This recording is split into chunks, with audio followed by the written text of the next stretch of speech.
इस साल जंगल में बारिश नहीं हुई थी। चारों तरफ सूखा ही सूखा था। पेड़ पीले पड़ गए थे और जमीन फट गई थी। पक्षियों के पास खाने के लिए एक दाना भी नहीं बचा था। माँ, पेट में बहुत दर्द हो रहा है। 3 दिन से कुछ नहीं खाया। क्या आज भी हम भूखे सोएंगे? नहीं बेटा, आज मैं तुम्हारे लिए खाना जरूर लाऊंगी।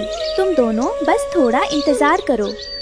रानो उड़ते हुए कालू कौवे के घर के पास से गुजरी। कालू ने अपने घर में ढेर सारे गेहूं और मक्के छिपा रखे थे, लेकिन वह किसी को एक दाना नहीं देता था। हटो रानो, यहाँ मत देखो। ये मेरा राशन है। अगर भूख लगी है तो जाकर पत्थर चाटो। मुझसे उम्मीद मत रखना।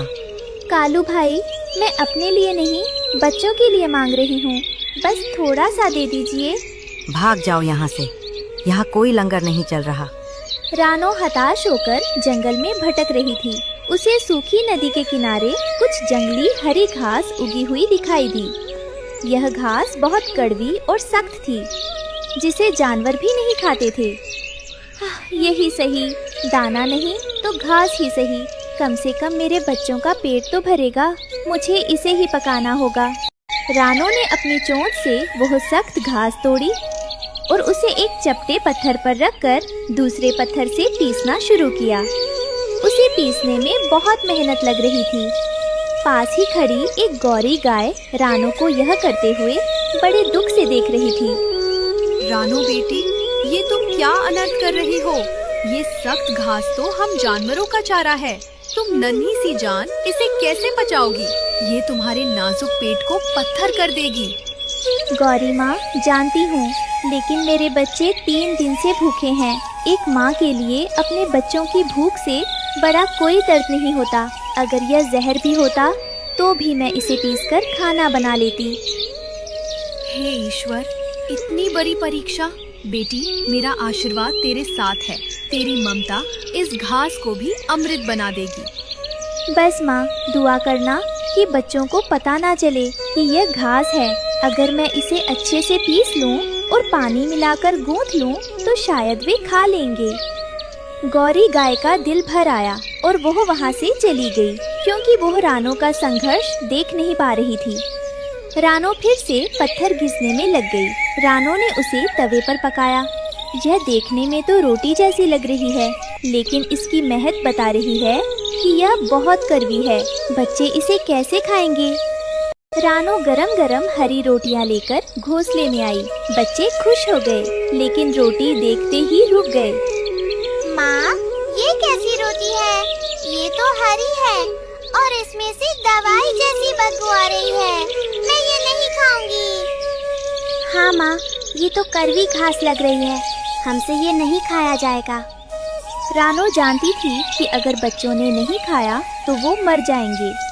रानो ने मुस्कुराते हुए रोटी का एक बड़ा टुकड़ा तोड़ा और अपने मुंह में डाल लिया। घास जहर जैसी कड़वी थी, लेकिन रानो ने चेहरे पर शिकन तक नहीं आने दी। अरे वाह गुड़िया, तुम पागल हो क्या? ये घास नहीं है, ये तो पिस्ता वाली शाही रोटी है। इसमें मैंने जंगल की खास चीनी मिलाई है। ये तो बहुत मीठी है। बहुत स्वादिष्ट। माँ को इतने मजे से खाते देख बच्चों का मन ललचा गया। उन्हें लगा शायद माँ सच कह रही है। सच्ची माँ, क्या ये मीठी है? हाँ बेटा, खाकर तो देखो। आंखें बंद करो और खाओ, बिल्कुल मिठाई सी लगेगी। बच्चों ने माँ पर भरोसा करके रोटी खा ली। भूख के कारण उन्हें स्वाद का पता नहीं चला और पेट भर गया। कालू कौवा ये सब देख रहा था। वह जोर से हंसा। देखो देखो, रानो अपने बच्चों को जानवरों वाला चारा खिला रही है। अरे रानो, अब क्या रंभाना भी सिखाओगी? कालू भाई, चोरी के दाने से अच्छा है मेहनत की घास। कम से कम मेरे बच्चे भूखे नहीं सो रहे। रात हो गई। बच्चे पेट भरकर सुकून से सो रहे थे, लेकिन रानो जाग रही थी। कड़वी घास खाने की वजह से रानो के पेट में भयानक मरोड़ उठ रहे थे। ये दर्द। लेकिन शुक्र है मेरे बच्चे सो रहे हैं। अगर मैं रोई तो वो जाग जाएंगे। रानो ने पूरी रात अपने मुंह पर पंख रखकर दर्द बर्दाश्त किया ताकि आवाज बाहर ना जाए। सुबह हुई, बच्चे ताजगी के साथ उठे, लेकिन रानो अभी भी लेटी थी। उसका चेहरा पीला पड़ गया था। गुड़िया ने बची हुई रोटी का टुकड़ा चखा तो उसे थूक दिया। छी, ये तो बहुत कड़वी है। माँ, आपने कल झूठ बोला था। आपने ये जहर जैसी रोटी मजे से कैसे खाई? रानो ने कमजोर आंखों से बच्चों को देखा और मुस्कुराई। बेटी, माँ के लिए रोटी का स्वाद नहीं, बच्चों की भूख मायने रखती है। अगर मैं उसे मीठा ना बताती तो तुम लोग भूखे रह जाते। माँ, आप दुनिया की सबसे अच्छी माँ है।